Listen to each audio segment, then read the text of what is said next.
Welcome to ഡിങ്കുസ് kitchen. നമുക്ക് ഇന്ന് ഒരു എളുപ്പത്തിൽ ഒരു ചോറിന്റെ കൂടെ കഴിക്കാനായിട്ട് ഒരു പുളും കറി തയ്യാറാക്കാം. അതിന് ഞാനിവിടെ കുറച്ച് ചെറിയ ഉള്ളി ഇനി അതിനെ ഒന്ന് ചതച്ചെടുക്കണം. ഒരു 10-12 എണ്ണം എടുത്തിട്ടുണ്ടേ. ചെറിയ ഉള്ളി ഇത്തിരി കൂടുതലുണ്ടെങ്കിൽ നല്ല ടേസ്റ്റ് കിട്ടും. ചതച്ച്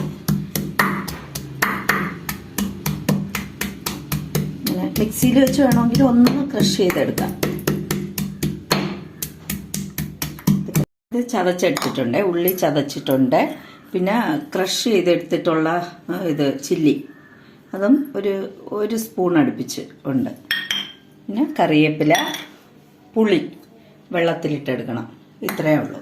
ഇനി ഒരു പാൻ അടുപ്പത്ത് വയ്ക്കാം. കുറച്ച് വെളിച്ചെണ്ണ, ഒരു 2 സ്പൂൺ അടുപ്പിച്ച് വെളിച്ചെണ്ണ ഒഴിക്കണേ. കടുക്,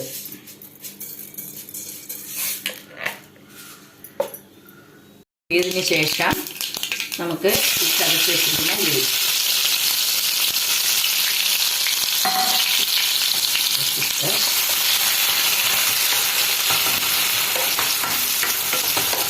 കുറച്ചൊന്ന് മൂത്തതിന് ശേഷം മുളകിട്ട് കൊടുക്കാം. ഉള്ളി ഒന്ന് ചെറുതായിട്ട് മൂത്തതിന് ശേഷം ഈ ചതച്ച മുളകും ഇട്ട് കറിവേപ്പില,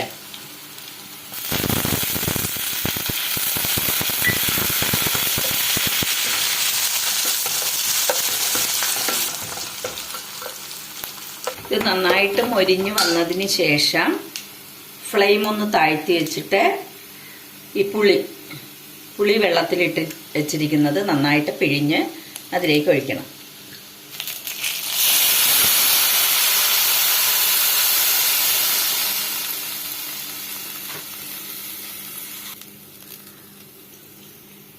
പുളി ആദ്യം കുറച്ച് ഒഴിച്ചിട്ട് നോക്കണം, നമുക്ക് ആവശ്യത്തിന് പുളി എത്ര വേണമെന്നുള്ളത് നോക്കിയ ശേഷം അടുത്ത ട്രിപ്പ് പിഴിഞ്ഞൊഴിച്ച് കൊടുത്താൽ മതി. എന്നിട്ട് ഇതിലേക്ക് ഉപ്പും പുളിയും നമുക്ക് പാകത്തിന് നോക്കിയിട്ട് വേണമെങ്കിൽ അതിൽ കുറച്ചും കൂടെ വെള്ളം ചേർത്ത് പുളി കുറച്ചും കൂടെ വേണമെന്നുണ്ടെങ്കിൽ പിഴിഞ്ഞ് ഒഴിച്ചു കൊടുക്കാം. ഫ്ലെയിം കൂട്ടി വയ്ക്കാം. അപ്പോൾ ഇത് വേഗം തിളയ്ക്കും. അപ്പോൾ ഇതിപ്പോൾ തിളച്ചിട്ടുണ്ട്. ഇത്രയേ ഉള്ളൂ. ഇത് ഇനി നമുക്ക് ഫ്ലെയിം ഓഫ് ചെയ്യാം.